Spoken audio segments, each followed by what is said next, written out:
एकनाथरावजी शिंदे साहेब, विधिमंडळातील माझे सहकारी चंद्रकांतदादा पाटील, विजयबापू शिवतारे, रुपालीताई चाकणकर, शरदराव सोनवणे, वासुदेवदादा काळे, प्रदीप गारटकर, रमेश बापू कोंडे, बाबाराजे जाधवराव, दिगंबर दुर्गाडे, मंगलदास बांदल, अशोकराव टेकवडे, विश्वास देवकाते, जालिंदर कामटे, ज्योतिताई वाघमारे, नाना बानगिरे, सचिन खरात, दिलीपाबा यादव, निलेश जगताप, हरिबाबू लोंढे, उत्तम धुमाळ, वामनदत्त जगताप, गणेशबाबा डोरे, प्रशांत भाडळे, अतुल मस्के, डॉक्टर ममताताई शिवतरे, विराज काकडे, राजलक्ष्मी भोसले, समज योरकर, स्नेहलताई दगडे, संदीप हरपळे, केशव कामटे, स्वातीताई टकले, बाळासाहेब कामटे, शरद जगताप, बाजीराव सायकर, राहुल चोरगडे, अनेक माझ्या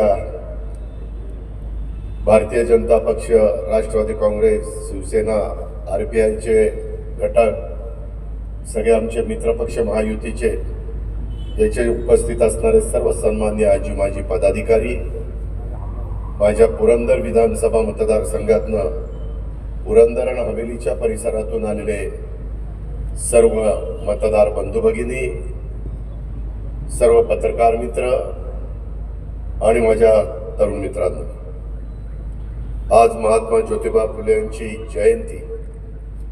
मी सुरुवातीलाच महात्मा ज्योतिबा फुल्यांना विनम्र अशा प्रकारचं अभिवादन करतो. आज रमजान ईद पण आहे. मी ईद मुबारक, ईदच्या पण मी मनपूर्वक माझ्या मुस्लिम बांधवांना शुभेच्छा देतो. मित्रांनो, आज अनेकांचं लक्ष या सभेवर अवलंबून. मी आपल्याला सुरुवातीला सांगतो, राजकीय जीवनामध्ये कुणीच कुणाचा शत्रू नसतो, कुणीच कुणाचा कायमचा मित्र नसतो. गेले 75 पेक्षा जास्त काळ या देशाला स्वातंत्र्य मिळून झाला. अनेक चढउतार अनेक पिढ्यांनी बघितले. तसं आपण पण आता देशामध्ये काय चाललं ते बघता. मी पहिल्यांदा पुरंदरवासियांना सांगतो की बाबांनो, 140 कोटी जनतेचा कारभार उद्याच्या 5 वर्षाच्या काळामध्ये कोणाच्या हातामध्ये द्यायचा, हे ठरवणारी उद्याची निवडणूक आहे. लोकसभेची निवडणूक आहे. ही वावकीची गावकीची निवडणूक नाही. आपण अनेक गाव पातळीवरच्या निवडणुका बघितल्यात, स्थानिक स्वराज्य संस्थांच्या सहकारातल्या मार्केट कमिटीच्या निवडणुका बघितल्या. त्या निवडणुका वेगळ्या अर्थाने चालतात, परंतु देश आणि 18 पगड जातीला, 12 बलुतेदारांना, शेवटच्या माणसाला न्याय देण्याची धमक आणि ताकद आज देशामध्ये जे वेगवेगळे राजकीय पक्षाचे नेते काम करतायत, त्यांच्याकडे जर नजर टाकली तर कोण ह्या देशाला मजबूत अशा प्रकारचं नेतृत्व देऊ शकतो, अशा प्रकारचा विचार एक मतदार म्हणून आपण केला तर मित्रांनो, अतिशयोक्ती नाही, एकच नाव सर्वांच्या समोर येतं आणि ते म्हणजे पंतप्रधान नरेंद्र मोदी साहेबांचं. ही वस्तुस्थिती आहे. कारण मी पण एकेकाळी पंतप्रधान नरेंद्र मोदी साहेबांना विरोध करणारा कार्यकर्ता होतो, परंतु त्यावेळेस त्यांचं पुढचं विजन काय, त्यांची भूमिका काय, जगामध्ये भारताकडे बघण्याचा दृष्टिकोन काय राहणार आहे, आणि हे नेतृत्व करत असताना ज्याचा उल्लेख चंद्रकांतदादा पाटलांनी केला की त्यांच्या काळामध्ये जे जे निर्णय घेतले ते भारत माते करता घेतले, भारतीयांच्या करता घेतले. आज आजूबाजूचे कोणतेही आपले शत्रू राष्ट्र वाकड्या नजरेने आपल्याकडे बघत नाही. आजूबाजूच्या बहुतेक देशांची दयनीय अवस्था झाली. पाकिस्तान घ्या, श्रीलंका घ्या, काय अवस्था झाली तुम्ही पाहताय. काय तिथली परिस्थिती आहे.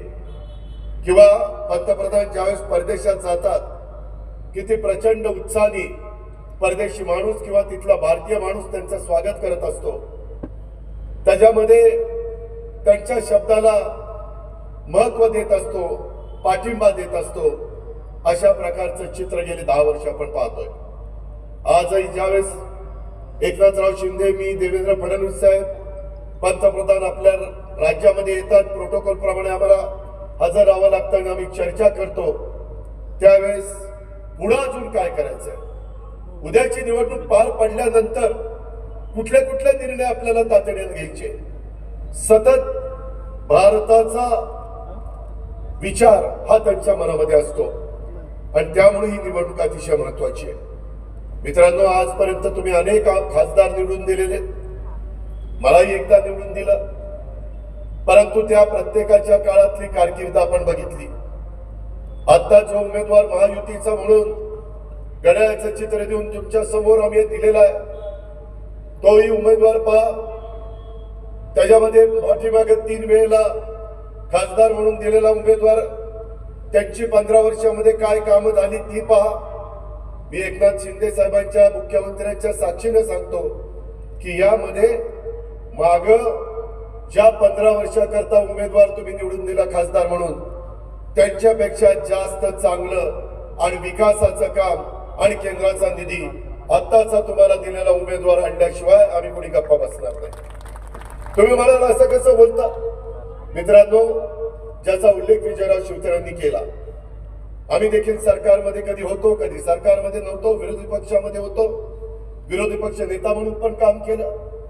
आणि विकास करायचा म्हटलं तर तुम्ही सरकारमध्ये असल्यानंतर जास्त गतीने विकास होत असतो, निर्णय तुमच्या हातामध्ये असतात, त्याबद्दल धोरण ठरवायचं तुमच्या हातामध्ये असतं, एखादा नवीन अध्यादेश काढायचं तुमच्या हातामध्ये असतं.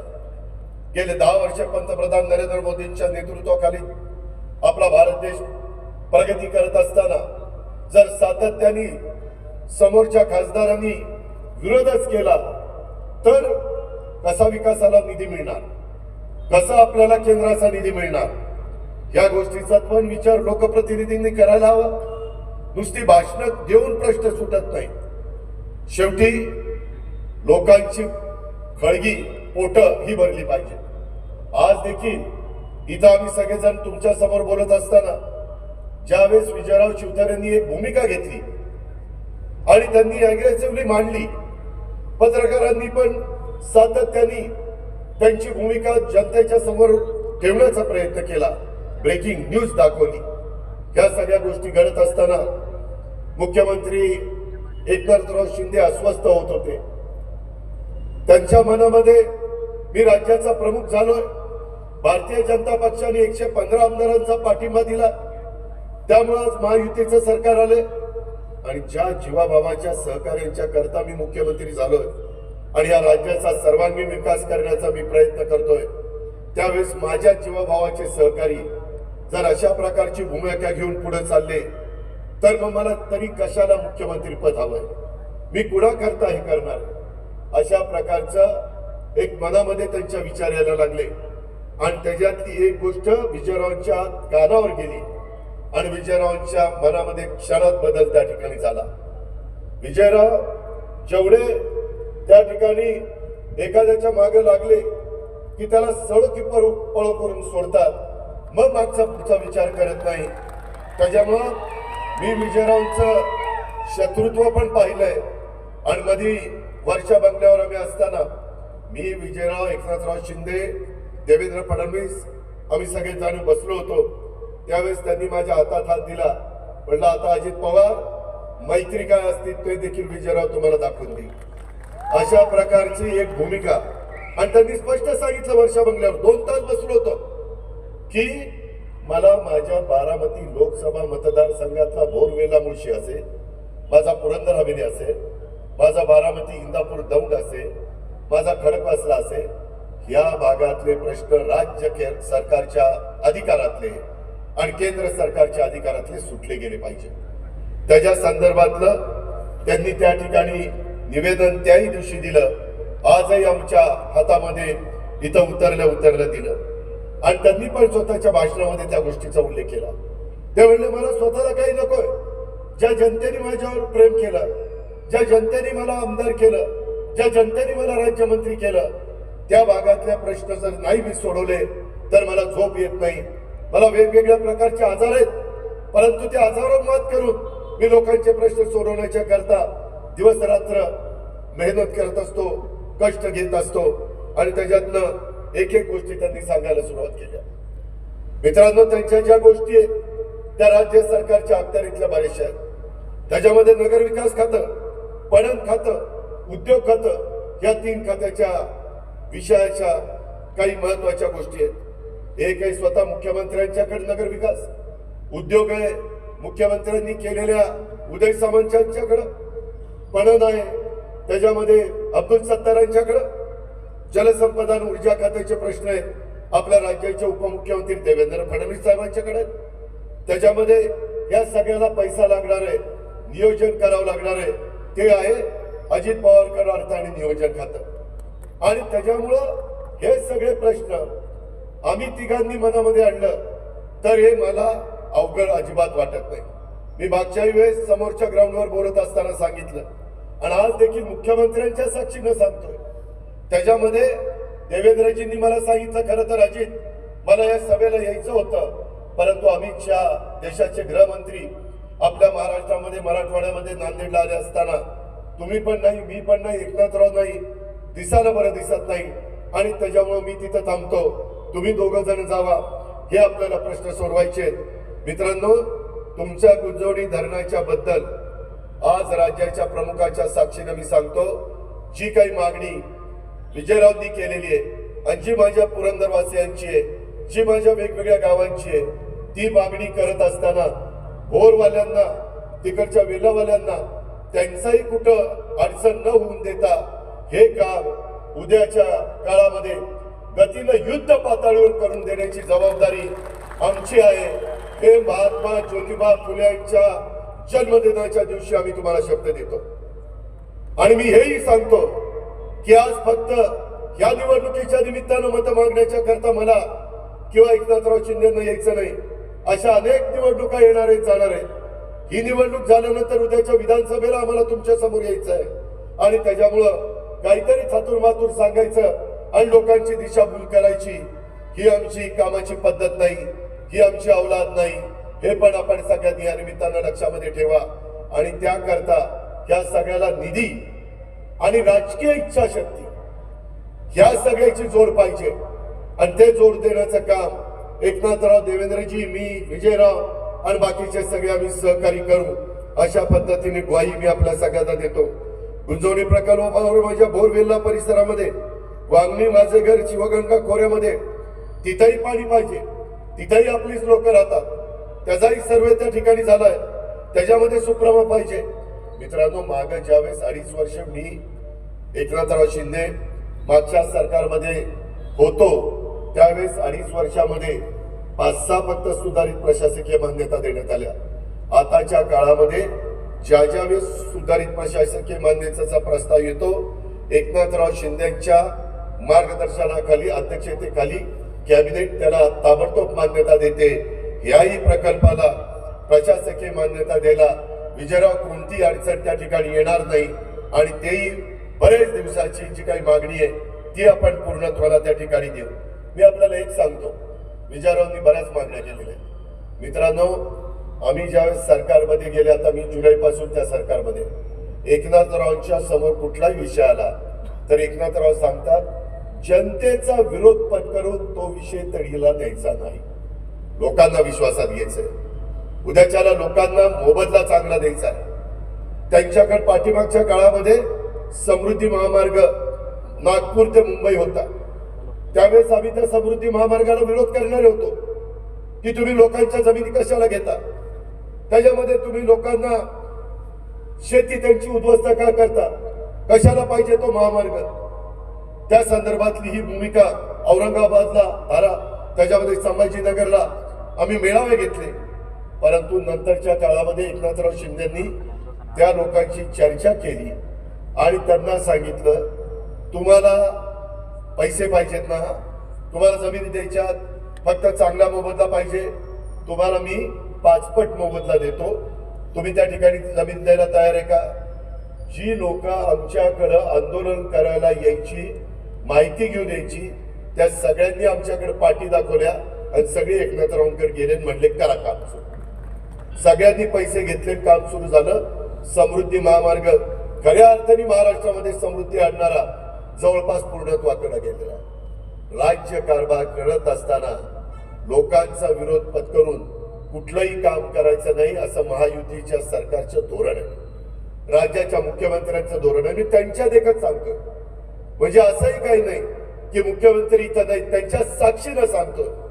आणि त्या प्रकारे इथले जे जे प्रश्न असतील, विमानतळाच्या संदर्भातले प्रश्न असतील, रिंग रोडच्या संदर्भातले प्रश्न असतील, खालच्या भागातले फुरसुंगीचे डेव्हलपमेंट प्लॅनच्या संदर्भातले प्रश्न असतील.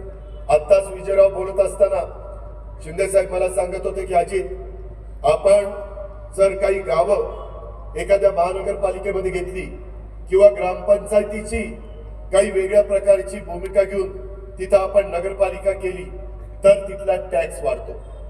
आता आपण नवीन धोरण स्वीकारलेलं आहे.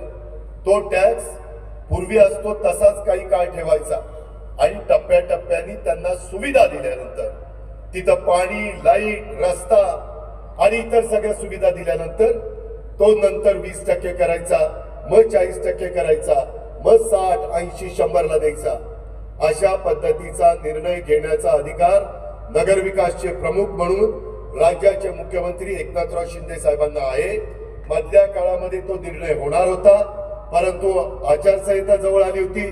त्यांनी मला सांगितलं, देवेंद्रजी आम्ही बसलो होतो, ते म्हणाले की अजित, यामध्ये आपण पहिली स्थगिती देऊ. ज्याचा उल्लेख टॅक्सच्या बाबतीतला विजयरावांनी केला त्याला स्थगिती देण्यात आलेली आहे. तो प्रश्न माझ्या खडकवासल्यांच्या गावांच्या मध्ये पण आहे, तो प्रश्न माझ्या फुरसुंगी आणि देवाची आळंदी त्याच्या संदर्भातली पण त्या ठिकाणी आहे. अशा उरळी देवाची, मी चुकून देवाची आळंदी म्हणतो, उरळी देवाची आणि फुरसुंगीच्या आहे. आणि ह्या पद्धतीनं ते मला म्हणाले की आपली 5व्या टप्प्यातली मतदान झालं की 6वा 7वा टप्पा देशात आहे, तो संपला की आचारसंहिता संपणार आहे. परंतु आपली टप्पा झाल्यानंतर, मतदान झाल्यानंतर आचारसंहिता शिथिल केली जाईल. त्यावेळेस आपण याच्या मागे लावू आणि त्याच्यातनं आपल्याला अध्यादेश काढावा लागेल. उद्याच्या येणाऱ्या जून मध्ये आपलं जे अधिवेशन आहे त्याच्यामध्ये आपल्याला बिल आणावं लागेल आणि तशा पद्धतीनं त्यांनी सूचना दिलेल्या आहेत. त्याच्यामुळे पुरंदरवासियांनो, हवेलीवासियांनो आणि माझा खडकवासला आणि बाकीचा जो भाग माझ्या पुणे जिल्ह्यामध्ये येतो त्या सर्व सहकाऱ्यांना सांगेन की त्याही बाबतीमध्ये मुख्यमंत्र्यांनी लक्ष घातलेले, स्थगिती दिलेली आणि त्याच्यानंतर साधारण त्या भागातल्या माझ्या नागरिकांना परवडेल अशा पद्धतीनं तो टॅक्स तिथं लावला जाणार आहे. याही गोष्टीची नोंद आपण सर्व सहकारी मित्रांनी घ्यावी. विमानतळाच्या बाबतीमध्ये देखील जनतेचं सहकार्य असेल, शेतकऱ्यांचा पाठिंबा असेल तरच आम्ही त्यामध्ये पुढे जाणार आहोत. ही गोष्ट आपण लक्षामध्ये घ्या. पण आज आपल्या जिल्ह्यात कुठं ना कुठं आंतरराष्ट्रीय दर्जाचं विमानतळ ज्या भागातले शेतकरी, ज्या तालुक्यातले शेतकरी पुण्याच्या आजूबाजूला जमीन द्यायला तयार होती, तिथं आपल्याला पुढच्या जर आपल्या 4 पिढ्यांचं भलं होणार असेल तर विमानतळ केल्याशिवाय गत्यंतर नाही.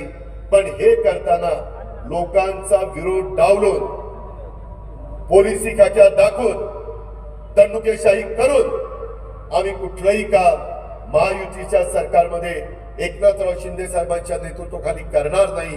ही पण गोष्ट मी तेवढीच स्पष्टपणे आपल्या सगळ्यांच्या लक्षामध्ये या निमित्तानं आणून देऊ इच्छितो. उरळी देवाच्या संदर्भात, फुरसुंगीच्या संदर्भामध्ये विशेषतः पाण्याच्या बद्दल 118 कोटीचं मजिप्राचं कामाचा उल्लेख त्यांनी केला. सुरुवातीला मी तिथं होतो तेव्हा 25 कोटी दिले. त्याच्यानंतरच्या काळामध्ये एकनाथरावांनी बाकीचे सगळे पैसे दिले. तिथं अजून पण काही भागामध्ये मिसिंग वितरण लाईन्स टाकावे लागणार आहेत, त्या पण टाकण्याच्या बद्दल राज्य सरकारने सकारात्मक भूमिका घेतलेली आहे. त्याच्या संदर्भामध्ये हे सगळं काम करत असताना बारामतीच्या 29 जिरायत गावाचं, माझ्या पुरंदरच्या 5 गावांच्या साठी नीरा नदीतलं जे पाणी ओव्हरफ्लोचं आपल्या वीर मधनं पडतं, वीर धरण हे साधारण 9 TMCचं आहे. तुम्हाला आश्चर्य वाटेल, 3 वेळेला 4 वेळेला वीर धरण भरेल एवढं पाणी वीर वरून खाली पडतं. नीरा नरसिंग पासून भीमेला मिळतं आणि भीमेपासून कर्नाटकाला निघून जातं. ही फॅक्ट आहे, ही वस्तुस्थिती आहे. आणि त्याच्यामुळं वीर मधनं खाली पडणारं पाणी तिथं मोठं जॅकवेल करायचं आणि तिथनं मोठा पंप लावून त्या ठिकाणी उचलायचं. मित्रांनो, हे आता घडू शकतं. ह्याच्या पाठीमागच्या काळामध्ये एवढे मोठे पंप नव्हते. तुम्हाला माहिती आहे आपल्या देशातल्या एका राज्याने तिथल्या मुख्यमंत्र्यांनी 1,00,000 हॉर्सपॉवरचे पंप तिथं बसवले आणि त्यांच्या क्षेत्राला बागायती केलेलं आहे. 1,00,000 हॉर्सपॉवर. तुमच्या आमच्या घरात 300, 500, 750, 10ची, 15ची, 20ची मोटर असते. 1,00,000 विचार करा. आणि तशा पद्धतीनं आज भारतामध्ये चालू आहे. त्यांनी तर 2,00,000 हॉर्सपॉवरचे पंप बसवलेले आहेत आणि त्यामुळं त्यांनी ज्यावेळेस भूमिका मांडली, मी देवेंद्रजींना सांगितलं की देवेंद्रजी मी पण अधिकाऱ्यांशी बोलतो, कारण 5 वर्ष माझ्याकडे खातं होतं, विजयरावांच्याकडे पण काही वर्ष हे खातं राज्यमंत्री म्हणून त्यांनी पाहिलेलं होतं आणि त्याच्यामुळं हे पाणी कुणाच्या तोंडाचा घास आपण काढत नाही. हे ओव्हरफ्लोचं पाणी साधारण 1.5-2 महिने आपलं वीर धरण भरल्यावर जे जातं ते तिथल्या तिथं मोठ्या प्रमाणावर उचलायचं आणि वरच्या भागामध्ये जेवढी तळी आहेत, जेवढे साठवण बंधारे आहेत, जेवढे त्या ठिकाणी शेततळी आहेत, हे सगळे भरून जे नाझर आहे तिथं खालच्या बाजूला केटीवेअर आहेत किंवा आपल्या करेला केटीवेअर आहेत, यामध्ये ते करता येतं. हे स्वप्न नाही, ही वस्तुस्थिती आहे आणि हे आपण करू शकतो. आणि तशा पद्धतीची आर्थिक क्षमता ही तुमच्या माझ्या राज्याची आहे. 1 नेशन 1 टॅक्स स्वतः नरेंद्र मोदी साहेबांनी आणला. तुम्हाला माहिती आहे देशामध्ये सगळ्यात जास्त टॅक्स देणारं जीएसटीचं आपलं राज्य आहे. आपण जीएसटी त्यांना निम्मा देतो, निम्मा आपल्याला ठेवतो. आज मुख्यमंत्र्यांच्या नेतृत्वाखाली जे सरकार आम्ही चालवतो, 6,00,000 कोटीचं तुमचं बजेट आहे आणि दरवर्षी त्याच्यामध्ये 10% वाढ होते. म्हणजे 6.5 लाख 7 लाख असं ते वाढत जात. तेवढी ताकद, तेवढी क्षमता महाराष्ट्राच्या भूमीमध्ये आहे आणि देशाच्या पंतप्रधानांना पण आपली अर्थव्यवस्था 5व्या क्रमांकावर 3ऱ्या क्रमांकावर द्यायची. त्याचा फायदा आपल्यालाही होणार आहे, कारण आपल्या मुख्यमंत्र्यांनी आपली अर्थव्यवस्था त्या 3ऱ्या क्रमांकावर जाईल. त्याच्या वेळेस $1,00,000 अर्थव्यवस्था ही आपली कशी होईल याही बद्दल आमची सगळ्यांचा प्रयत्न चालू आहे. मुख्यमंत्र्यांच्या अध्यक्षतेखाली स्थिती त्या ठिकाणी कमिटी आहे.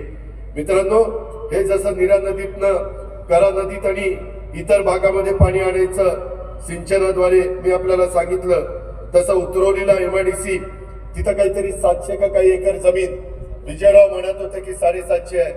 ते आहे उदय सामंतांच्या हातात. उदय सामंतांना मंत्री केले एकनाथरावांनी.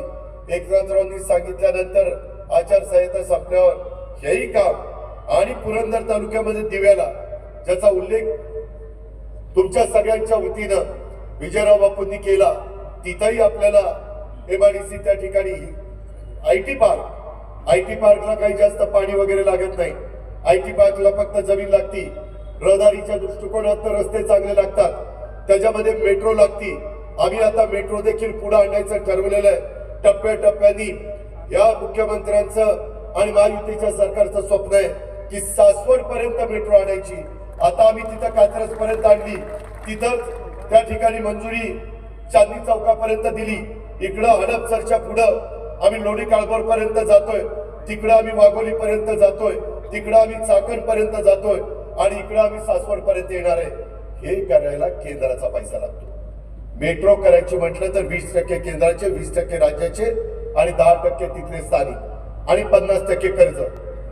त्याच्याकरता आपल्या विचाराचा, सत्ताधारी पक्षाच्या विचाराचा खासदार गेला पाहिजे. नुसता विरोधी पक्षामध्ये भाषण करून जाणारा खासदार काही उपयोगाचा नाही. भाषण करून तुमचं पोट भरणार आहे का? 10 वर्षात भरलंय का? त्याचा विचार तुम्ही केला पाहिजे. त्याच्याकरता आपल्या विचाराचा, सत्ताधारी पक्षाच्या विचाराचा खासदार गेला पाहिजे. नुसता विरोधी पक्षामध्ये भाषण करून जाणारा खासदार काही उपयोगाचा नाही. भाषण करून तुमचं पोट भरणार आहे का? 10 वर्षात भरलंय का?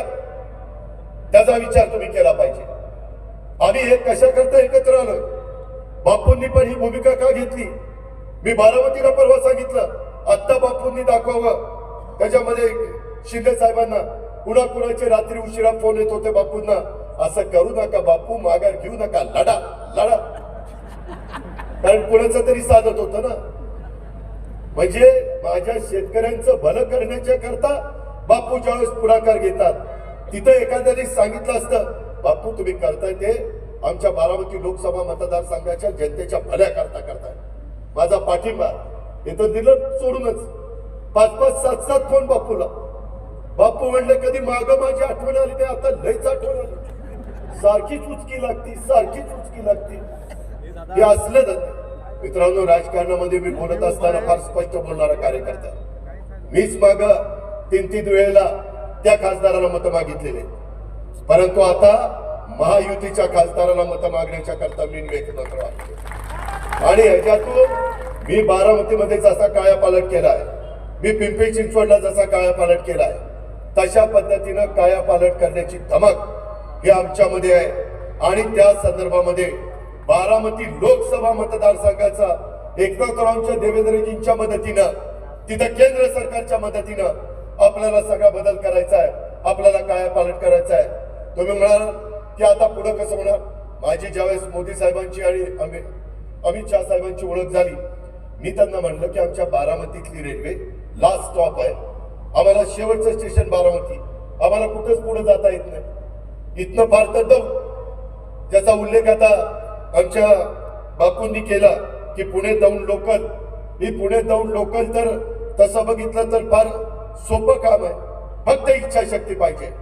बापू ते आपण मोदी साहेबांच्या आणि रेल्वे मंत्र्यांच्या मागे लागून मी एकनाथराव देवेंद्रजी जेव्हा दिल्लीला जातो त्यावेळेस ते सांगून आपण ते करून घेऊ, त्याला काही मला अडचण वाटत नाही. पण बारामतीतली रेल्वे 15 वर्ष चाललंय आमचं.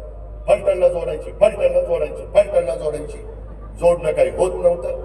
मी 3 महिन्यापूर्वी एकनाथराव आम्ही देवेंद्र ज्यावेळेस दिल्लीला जातो प्राईम मिनिस्टरला कॉन्फरन्स करता आणि अमित भाईंना काही महत्वाच्या मीटिंग करण्याच्या करता, त्यावेळेस मी त्यांना सांगितलं की ही रेल्वे आमची करून पाहिजे. मला मोदी साहेब म्हणले, अजित मी आता आचारसंहिता लागायच्या आत आपल्या भारतातल्या कितीतरी ठिकाणच्या रेल्वेची भूमिपूजन, रेल्वे लाईनची भूमिपूजन, त्याच्यामध्ये स्टेशनची भूमिपूजन ऑनलाईन करणार आहे. त्या ऑनलाईन कार्यक्रमाला एकनाथराव हजर होते आणि काही ठिकाणी झेंडा दाखवून ती रेल्वे नवीन सुरू करणार होते. ते म्हणले, अजित मी त्याच्यामध्ये बारामती फलटण रेल्वे टाकतो.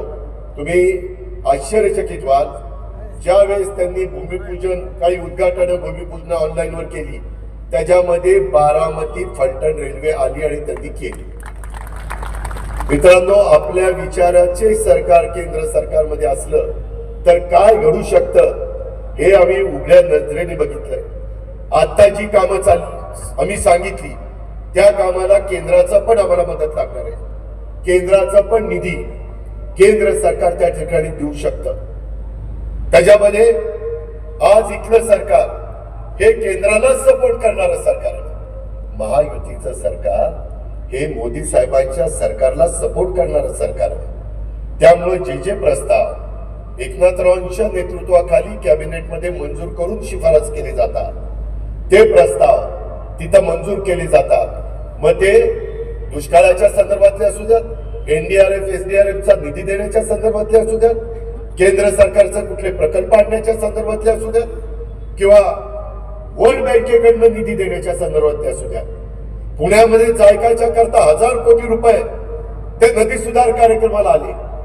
पुण्यामध्ये आपले STP सिवरेज ट्रीटमेंट प्लांट ते पूर्णत्वाला नेण्याच्या करता करोडो रुपये आले. आणि मित्रांनो, परदेशात पैसे किती टक्क्याने मिळतात माहितीये? अर्धा टक्का व्याज. जपान गव्हर्नमेंट अर्धा% व्याजारी पैसे देतात आणि ते पैसे तशा पद्धतीनं आणण्याची ताकद आज नरेंद्र मोदी साहेबांच्या शब्दामध्ये. म्हणून आपल्याला ह्या सगळ्या गोष्टी करायच्या. तुम्ही भावनिक होऊ नका. काही जण भावनिक करण्याचा प्रयत्न करतील. सगळ्यांना तुम्ही आतापर्यंत निवडून दिलंय, सगळ्यांची कारकीर्द बघितली. 91 अजित पवारची 6 महिन्याची कारकीर्द बघितली, त्याच्यानंतर पवार साहेबांची कारकीर्द बघितली, त्याच्यानंतर सुप्रियाची कारकीर्द बघितली. त्याही कारकिर्दीमध्ये काय काय झालं केंद्रात ते पाहिलंय. आता 5 वर्षाच्या करता तिसऱ्यांदा नरेंद्र मोदी साहेब पंतप्रधान करण्याचा निश्चय संकल्प हा भारतातल्या जनतेने केलेला आहे. त्यावेळेस त्यांच्या विचाराचा खासदार हा आपल्याला पुणे लोकसभा मतदारसंघातलं मुरलीधर मोहोळ, माझ्या मावळ लोकसभा मतदारसंघातनं श्रीरंगप्पा बारणे, माझ्या शिरूर लोकसभा मतदारसंघातनं शिवाजीराव आढळराव पाटील आणि ह्या मतदारसंघातनं सुनेत्रा अजितदादा पवार, या पद्धतीनं आम्ही उमेदवार दिलेले. काही ठिकाणी घड्याळ आहे, काही ठिकाणी कमळ आहे, काही ठिकाणी धनुष्यबाण आहे. शेवटी आम्ही सगळेजण विकासाला हपापलेलो आहोत. जसं विकासाभिमुख कारभार विकास पुरुष म्हणून मोदी साहेब करतात, तशा पद्धतीनं आपल्याही राज्याचा कारभार तेवढ्याच तडफेने करण्याचा आमच्या मुख्यमंत्र्यांचा राज्याचा प्रयत्न आहे. उतरवलेला पण MIDC तेही आपल्याला मार्गी लावायचे, तेही आपण मार्गी लावू. जेजुरी देवस्थान 109 कोटी, जसे पैसे संपतील, पैशापासून पैसे नाही म्हणून बापू काम थांबणार नाही जेजूरचं. तुम्ही काळजीच करू नका. तुम्ही फक्त सगळ्या जेजुरीकरांनी, सगळ्या पुरंदरवासियांनी काम दर्जेदार जेवढं लवकर मारता येईल तेवढं मारा काम, आणि त्याच्यातनं निधी देण्याची जबाबदारी ही आमची सरकारची राहील. त्याचबरोबर त्याच्यामध्ये पुरंदर उपसा सिंचन योजना, नवीन पंपासाठी, देखभाल दुरुस्तीसाठी, मला आठवतंय दादा जाधवराव आमदार असताना 220 कोटीचं टर्नकी बेसिसवर हे टेंडर दिलेलं होतं. फायनलचंही माझीच आहे. त्याच्यानंतरच्या काळामध्ये त्याच्यात बरेच वर्ष झाली. आता पंप खराब झाले, आता मोटारी खराब झाल्या, आता हाय स्पीडच्या मोटारी आल्या, आता नवीन पंप आले, काही काही ठिकाणी पाईपलाईन थोडी खराब झाली. ते सगळं दुरुस्त करायला प्लॅन एस्टिमेट केलं. 54 कोटी रुपये लागत होते. 54 कोटी 10 मार्च 2024 रोजी मुख्यमंत्र्यांनी शासन निर्णय निर्गमित केलेला आहे. मगाशी जसं त्यांनी सांगितलं दादानी, मी सही केल्यानंतर फायनल सही सीएम साहेबांची असते. विकास कामाला आम्ही ज्यावेळेस सही करतो आणि मुख्यमंत्र्यांच्याकडे फाईल घेऊन जातो, मुख्यमंत्री 1 मिनिट लावत नाही, ताबडतोब कोबडा काढून टाकतात. ते म्हणतात विकासाचं आहे ना, महाराष्ट्राच्या भल्याचं आहे ना, करून टाका. म्हणजे दिवे येथे प्रस्तावित राष्ट्रीय बाजार हा प्रश्न मला काही नीट समजला नाही. मी त्याच्यामध्ये अब्दुल सत्तार किंवा पाण्यांच्या सचिवांशी बोलून त्या संदर्भामध्ये लक्ष निश्चितपणे घालीन आणि मुख्यमंत्री पण त्याबद्दल बोलतीलच. आणि मला मगाशी आम्ही विजयरावच्या इथं जरा लवकर आलो तर एकाने सांगितलं की 10 पट पाणीपट्टी वाढवली. 10 पट पाणीपट्टी MWRRनी वाढवलेली होती. ज्यावेळेस कॅबिनेटमध्ये आम्ही मुख्यमंत्र्यांच्या लक्षामध्ये आणून दिलं, मुख्यमंत्री महोदय जलसंपदाच्या सचिवावर चिडले आणि म्हणले पहिलं पूर्वी जसं होतं तशी पाणीपट्टी करा. 10 पट वाढलेली पाणीपट्टी पुन्हा जागेवर आली, GR निघालेला आहे, तुम्हाला कुणालाही 10 पट पाणीपट्टी भरावी लागणार नाही. तेव्हा का GR, हा GR, हा सुरेल, हा जयत्रा किती तारखेचा GR आहे? 2/2/2024चा GR. काय GR आहे? जलसंपदा विभागाने सहकारी उपसा सिंचन योजनेच्या करता पाणीपट्टीचे दर हे सगळे जसेच्या तसे ठेवलेले. जर शेतकऱ्यांचे प्रश्न जाणून घेणारा राज्याचा प्रमुख असेल आणि मंत्रिमंडळातले सहकारी असतील तर कशा पद्धतीनं काम होत आहे. मित्रांनो, कांद्याच्या बाबतीमध्ये देखील आमची खंत आहे, परंतु त्याच्या संदर्भात आता कांदा निर्यातीला पुन्हा परवानगी देण्यात आलेली आहे. कांदा उत्पादक शेतकऱ्याला त्याच्यातनं मदत होणार आहे. माझ्या दूध उत्पादक शेतकरी अडचणीत होता, मुख्यमंत्र्यांनी 5 रुपये लिटरला वाढून दिले. अजून काहींना पैसे मिळत नाहीत, काही अडचणी आहेत. उद्याची आचारसंहिता संपू द्या, त्या अडचणी दूर करण्याचं काम आम्ही सगळेजण कॅबिनेटमध्ये करू. परंतु तुम्हाला अधिकचे 5 रुपये वाढवून देऊ, त्याबद्दल आपण काळजी करू नका. उसाचा 10,000 कोटी रुपयाचा टॅक्स 25 वर्ष कुणाला माफ करता आला नाही. इन्कम टॅक्स अमित शहानी तो कायमचा माफ केला, कायमचा. तुमचाही सोमेश्वर कारखान्याला जातो आणि आता FRP पेक्षा जास्त दर दिला तर टॅक्स लागत नाही. माग 25 वर्ष अनेक जण दिल्लीमध्ये गेले पण कुणाला ते काढून टाकता आलं नाही. थांबवलं पण टांगती तलवार काढली नाही. आता मात्र अमित शहा साहेबांनी ती पूर्ण टांगती तलवार त्या ठिकाणी काढून टाकलेली आहे. 10 वर्ष उलट चांगलं चाललेलं आहे, अजून चांगलं करायचं. आणि मोदी साहेब देशाकरता करताय. मोदी साहेब दुसऱ्या कुणा करता करत नाही. 140 कोटी जनतेच्या करता करतायत. हा विचार माझ्या पुरंदर हवेली वासियांनी या निमित्तानं केला पाहिजे. आणि ज्या पद्धतीनं आज तुमच्या बऱ्याकरता तुम्ही सगळ्यांनी विजय बापूंच्या पाठीशी उभे राहिला होता, परंतु माझ्या बारामती लोकसभा मतदारसंघ आणि पुरंदर मतदारसंघातल्या हे प्रश्न सोडवण्याच्या करता त्यांनी वर्षावर आम्हाला बैठक घ्यायला लावली. आणि त्याकरता इथल्या लोकांच्या मध्ये आर्थिक सुबत्ता यावी, आमच्या बारामती लोकसभा मतदारसंघामध्ये रोजगार निर्माण व्हावा, मोठे मोठे कारखाने यावेत, IT हब व्हावा, वेगवेगळ्या पद्धतीनं त्या ठिकाणी गुंतवणूक व्हावी, याकरता त्यांनी ही भूमिका घेतली. त्याच्यामुळं तुमच्या मनामध्ये असणारी नाराजी, तुमच्या मनामध्ये असणाऱ्या खंत कृपा करून काढून टाका. पुढच्या पिढीचं भवितव्य कशात आहे हे कृपा करून आपण त्या ठिकाणी पहा. मला विश्वास आहे तुम्ही जर सहज नजर टाकली तर आज देशातल्या सर्व राजकीय पक्षांच्या नेत्यांना समोर आणलं तर आज फक्त आणि फक्त नरेंद्र मोदी साहेबच या ठिकाणी या देशाच्या 140 कोटी जनतेला मजबूतीनं पुढे घेऊन जाऊ शकतात. हीच खात्री आपल्याला सगळ्यांना आहे. बारामती लोकसभा मतदारसंघामधनं महायुतीच्या उमेदवार या नात्याने आपण घड्याळाचं चिन्ह घेऊन उभे असणाऱ्या सुनेत्रा अजितदादा पवार, मी अजितदादा का म्हणतो ते नाव सुनेत्रा अजितदादा पवार त्या ह्याच्यामध्ये आहे, कशात इलेक्शन मशीन मध्ये EV मध्ये, त्याच्याकरता म्हणतो. नाहीतर म्हणाली नेहमी अजित पवार म्हणतो. आता अजितदादा काय चाललंय तर ते त्याच्याकरता चाललंय, माझ्याकरता नाही चाललंय. काळाच्या बाबतीमध्ये देखील कुठलीही कमतरता, कितीही पैसा लागला तरी आपल्या महाराष्ट्र सरकार त्याच्याबद्दल कुठला निधी कमी पडून देणार नाही. पुरंदर मधील शेतकऱ्यांना दुष्काळ निधी प्रत्येक शेतकऱ्याच्या बँक खात्यावर 15,000 ते 22,000 रुपये जमा झाले. 35,000 शेतकऱ्यांना त्याचा लाभ झालेला आहे. ह्याची पण कृपया करून नोंद आपण घ्या.